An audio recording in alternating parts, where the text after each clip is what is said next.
जान रहेगा तब ना राजनीतिक उपेक्षा के खिलाफ लड़ेंगे। यहाँ तो जाने ले लिया जा रहा है। उत्तर बिहार की अघोषित राजधानी है मुजफ्फरपुर, लेकिन आज के डेट में ये अघोषित राजधानी नहीं, आपराधिक राजधानी बन गया। जो अपराधी जग गए हैं, प्रशासन सो गया है, लोग इनके कुंभकर्णी निंद्रा को तोड़ना है। जो जगे हुए व्यक्ति हैं उसको सुलाना भी है।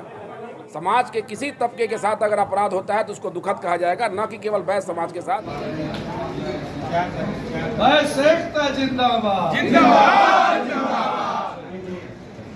हम लोग शीघ्र 1 महीना के अंदर में मुजफ्फरपुर की सड़क पर हम लोग आंदोलन करने जा रहे हैं।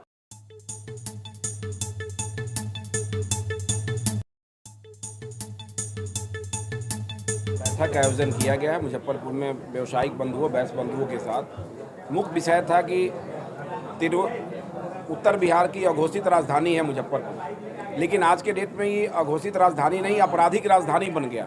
इतनी ज़्यादा आपराधिक घटनाएं हो रही है जिसका वर्णन नहीं है। और इस नॉर्थ बिहार में सबसे ज़्यादा घटित घटना व्यवसायिक बंधुओं, बैस बंधुओं के साथ हो रहा है। हम लोगों ने आज निर्णय किया है कि मुजफ्फरपुर कमिश्नरी में, तिरहुत कमिश्नरी में एक दिवसीय धरना का कार्यक्रम बैस समाज के लोगों के द्वारा किया जाएगा, जिसमें हजारों की संख्या के साथ हम लोग, जो प्रशासन सोई हुई है, जो अपराधी जग गए हैं, प्रशासन सो गया है, लोग इनके कुंभकर्णी निंद्रा को तोड़ना है और जो जगे हुए व्यक्ति हैं उसको सुलाना भी है। इस कार्यक्रम को हम लोग रखेंगे और तिरहुत प्रमंडल में एक जनप्रतिनिधि सम्मान समारोह हम लोग रखेंगे। पंचायत जनप्रतिनिधियों का पूरे बिहार में 1,15,000 वार्ड सदस्य हैं, 1,15,000 पंच हैं, 8,053 मुखिया हैं, सरपंच हैं, पंचायत समिति हैं, जिला परिषद है, नगर निकाय के वार्ड काउंसलर हैं, मेयर हैं, डिप्टी मेयर हैं। सभी बैस समाज के लोगों की सूची संकलित की जा रही है। हम लोग सभी प्रमंडलों में, पूर्णिया में हम लोगों ने कार्यक्रम किया है, शीघ्र ही मुजफ्फरपुर में और सारण में नवंबर माह में हम लोग कार्यक्रम करेंगे। इसी प्रकार बिहार के सभी प्रमंडलों में हम लोग जनप्रतिनिधि सम्मान समारोह रखेंगे। और आज का सबसे बड़ा हम लोग का कार्यक्रम कि जिसकी घोषणा सबके विचार से हम लोगों ने किया है कि मुजफ्फरपुर तिरहुत प्रमंडल में 1 दिवसीय धरना व्यवसाय बैस बंधुओं पर जो अत्याचार हो रहा है, जो रंगदारी हो रहा है, जो लूट हो रहा है, इसके विरोध में हम लोग करेंगे। कब कीजिएगा धरना? 1 महीना के अंदर में करेंगे। देखिए, राजनीतिक उपेक्षा के लिए लड़ने के लिए मेरे पास पूरा समय है। जान रहेगा तब ना राजनीतिक उपेक्षा के खिलाफ लड़ेंगे। यहाँ तो जाने ले लिया जा रहा है। यहाँ तो टारगेट किया जा रहा है कि बैस कौन है, किसका दुकान का लंबाई चौड़ाई कितना है, किसका बिजनेस कितना बड़ा है। और जितना टैक्स हम दे दें, जैसे अंगरक्षक मांगेंगे व्यवसायिक बंधु, उनको नहीं मिलेगा, अपराधी को मिल जाएगा। जब लाइसेंस भी व्यवसायिक मांगते हैं, बैस मांगते हैं, तो उनको शस्त्र की अनुज्ञप्ति भी नहीं मिलता है।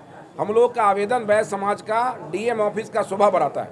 हम लोग सरकार से मांग करेंगे कि आप कैंप लगाइए और जो व्यवसायिक बंधु, जो बैस बंधु लाइसेंस लेना चाहते हैं, आप सुरक्षा देने में असक्षम हैं, तो आप लाइसेंस दे दीजिए। हम लोग के पास भी 2 बाजू है, हम लोग भी अपनी सुरक्षा कर सकते हैं। शस्त्र की अनुज्ञप्ति दे दीजिए, हम लोग अपना सुरक्षा करने में सक्षम हैं। लेकिन सरकार की सोच है कि जितना व्यवसायिकों को दबा दिया जाए उतना ज़्यादा अच्छा है। किसी की सरकार हो, सरकार हमारी हो चाहे सरकार कोई हो, जो उपेक्षा करेगा उसके खिलाफ हम लोग बोलेंगे।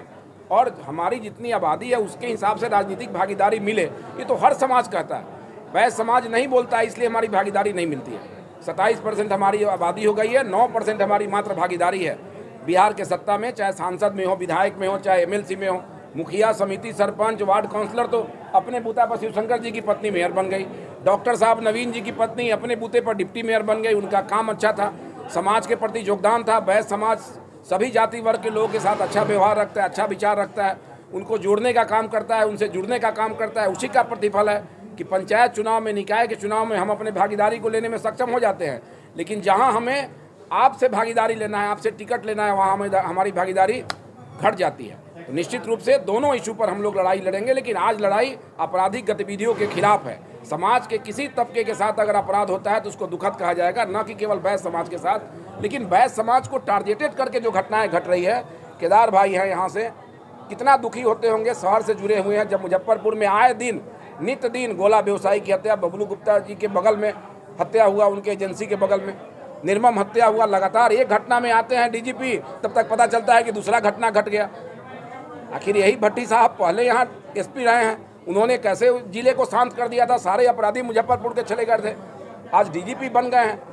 इसके बावजूद राज्य में अपराधियों का मनोबल क्यों बढ़ा हुआ है, ये भट्टी साहब को भी सोचना पड़ेगा, यहाँ के सरकार को भी सोचना पड़ेगा। और हम व्यवसायिक तो पीड़ित हैं, तो हम लोग सोच रहे हैं, इसलिए हम लोग शीघ्र 1 महीना के अंदर में मुजफ्फरपुर की सड़क पर हम लोग आंदोलन करने जा रहे हैं। मुजफ्फरपुर में एक लड़की जो 5 वर्ष की थी, ब्रह्मपुरा थाना में खुशी अपहरण उसका आज तक था पता नहीं हुआ बैस समाज की बात है। उसका क्या है? हम तो एक घटना की बात हम क्यों करें। मैंने कहा कि तिरहुत प्रमंडल में जितनी भी घटनाएं बैस समाज के लोगों के साथ घटी है सबको संकलित करा के कांड संख्या के साथ सूची बना के तब उसके बाद हम लोग कार्यक्रम करने जा रहे हैं, ताकि कोई ये नहीं कहे कि हम हवा में कोई बात करते हैं। क्या सारी उपजाति आपके साथ होंगी बैस समाज की? बैस समाज की उपजाति तो सब उपजाति है ही भाई, मेरे साथ हम समाज के साथ हैं, समाज मेरे साथ क्यों रहेगा। अध्यक्ष होने का मतलब ही थोड़ा है कि समाज को जो कहेंगे समाज मानेगा। मेरा कहना अगर सही होगा तो समाज हमारे साथ होगा, समाज आगे बढ़ रहा है, हम समाज के साथ हैं।